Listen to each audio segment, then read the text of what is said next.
الحمد لله وحده والصلاة والسلام على من لا نبي بعده وبعد. أعوذ بالله من الشيطان الرجيم. بسم الله الرحمن الرحيم.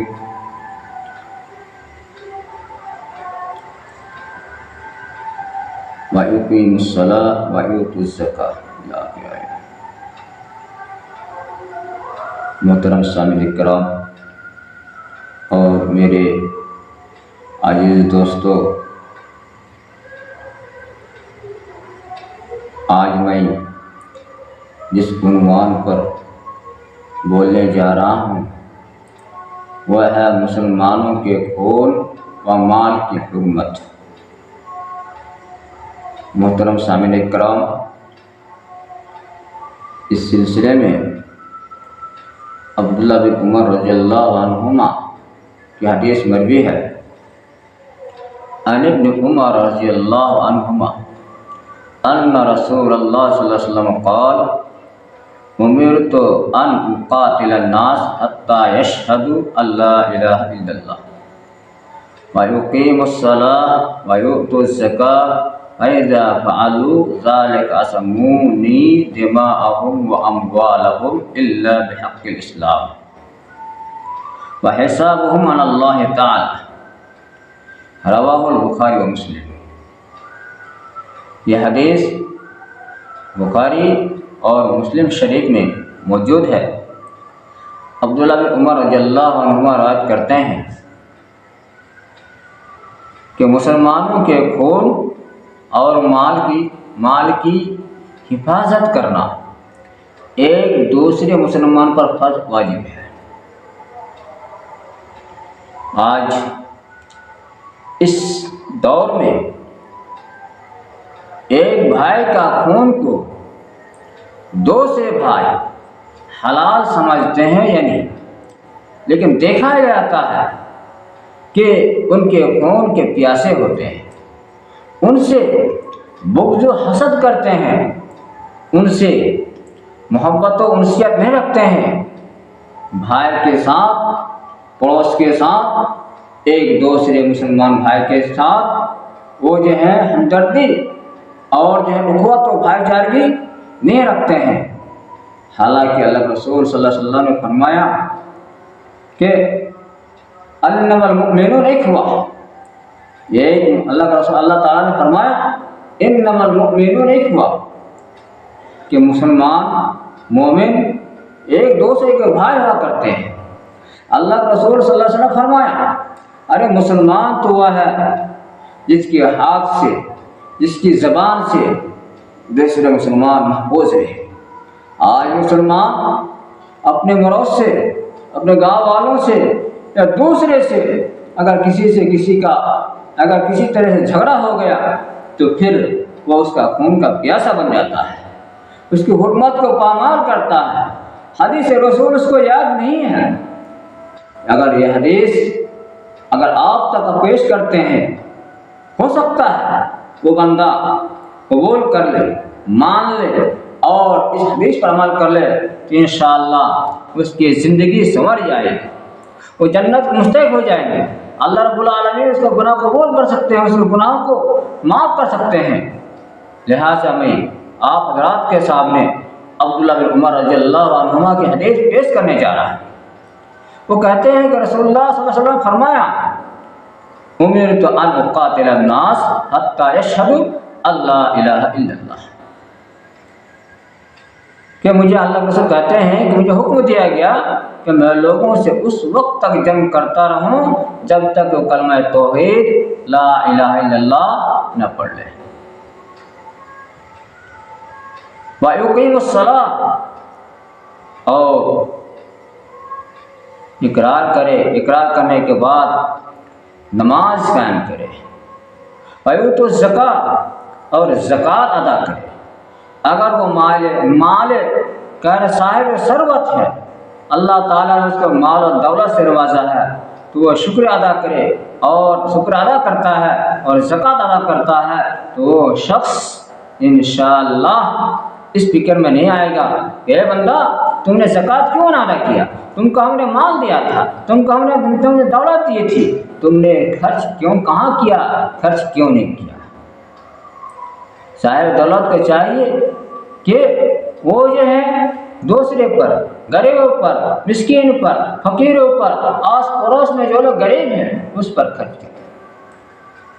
اللہ تعالیٰ کہتے ہیں وَيُؤْتُوا الزَّكَاةَ، اور وہ زکوٰۃ ادا کرے، فَإِذَا فَعَلُوا ذَلِكَ عَصَمُوا مِنِّي دِمَاءَهُمْ وَأَمْوَالَهُمْ۔ اللہ کے رسول فرماتے ہیں اگر انہوں نے ایسا کیا تو گویا اس نے ان کا مال اور ان کے جان محفوظ ہو گیا، مجھ سے محفوظ کر لیا، بچا لیا۔ یعنی اب ان کا خون بہانا، ان کا مال کو چھیلنا، پامال کرنا، ناحق طریقے سے کھا لینا، یہ جو ہے حرام ہے، نہیں کھا سکتے ہیں۔ الا بحق الاسلام، مگر ایک ہے وہ حق اسلام کے حق میں، یعنی اگر وہ ایسا کام انجام دیا تو اس پر خون بہانا واجب ہے، جیسے کہ اگر وہ شادی شدہ ہے اگر تو پھر اس پر رجم کرنا واجب ہو جاتا ہے حق کے خاطر، یا یہ کسی کو قتل کر دیا تو قتل کے بدلے میں اگر اس کو قتل کیا جانا وہ اس پر خون حلال ہو گیا تو ایسے شخص کو اگر قتل کیا جاتا ہے تو قتل کر سکتا ہے۔ لیکن اسلامی قانون ہے تاکہ آئندہ ایک شخص کو قتل کیا، مار ڈالا، آئندہ اس کو قتل نہ کرے، اس کی ایک آدمی سے سارے جہان کے لوگ، جتنے بھی لوگ دیکھیں گے جانیں گے، سارے کے سارے لوگ ہدایت یافتہ ہو جائیں گے، ہدایت پائیں گے، نصیحت حاصل کریں گے۔ ارے فلاں تو قتل کر دیا، اس کے بدلے میں اس کو بھی قتل کیا گیا، تو گویا آپ نے ایک جان کو قتل کیا، ایک جان کے بدلے میں، تو ساری دنیا کے لوگ محفوظ ہو گئے قتل سے۔ اسی کو کہا الا بحق الاسلام وحسابہ علی اللہ، اور اس کا حساب اللہ کے ذمہ ہے۔ اللہ تعالیٰ کے نزدیک اسلام کے سوا کوئی دین مقبول نہیں ہے، جیسے کہ اللہ رب العالمین نے فرمایا الدین ان الدین عند اللہ الاسلام، اللہ کے نزدیک کوئی دین ہے وہ صرف اسلام ہے، اسلام کے علاوہ کوئی دین قابل قبول نہیں۔ دوسری جگہ میں اللہ رب العالمین ارشاد فرماتا ہے وَمَن يَبْتَغِ غَيْرَ الْإِسْلَامِ دِينًا فَلَا يُقْبَلَ مِنْهُ، جو شخص بھی دین کے علاوہ کوئی دوسری راہ اختیار کرتا ہے، دوسرا راستہ اختیار کرتا ہے، دوسرا طریقہ اختیار کرتا ہے تو وہ قابل قبول نہیں، بظاہر کتنا اس کا عمل اچھا ہو۔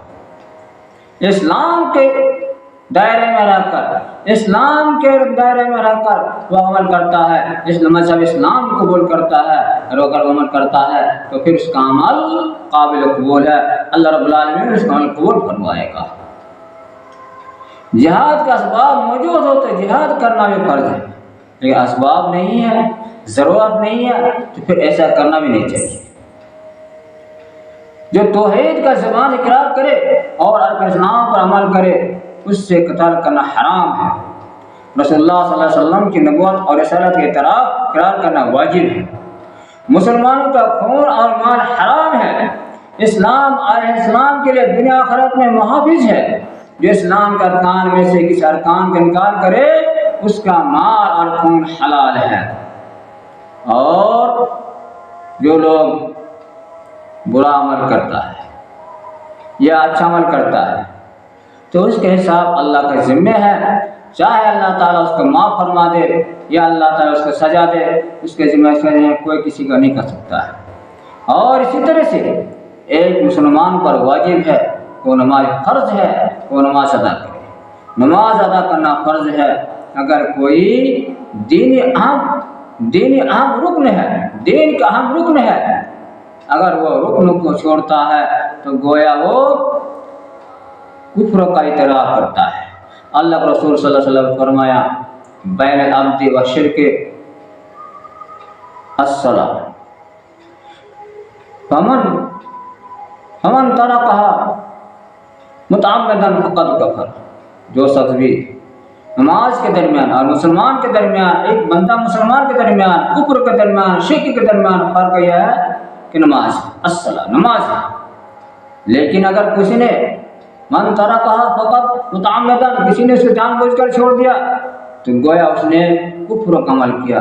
اللہ رب العالمین سے دعا ہے اللہ رب العالمین ہم تو مسلمانوں کو نماز پڑھنے کی 5 جگہ باجماعت نماز پڑھنے کی توفیق عطا فرمائے۔ اللہ رب العالمین ہم سب ایک دوسرے کے ہمدرد بن کر زندہ رہنے کی توفیق عطا فرما۔ یا اللہ ہم سب کو زندگی میں خوشحالی عطا فرما۔ یا اللہ ہم سب کو دنیا میں عزت کی زندگی عطا فرما۔ آمین۔ وما توفیق الا باللہ۔ السلام علیکم ورحمۃ اللہ وبرکاتہ۔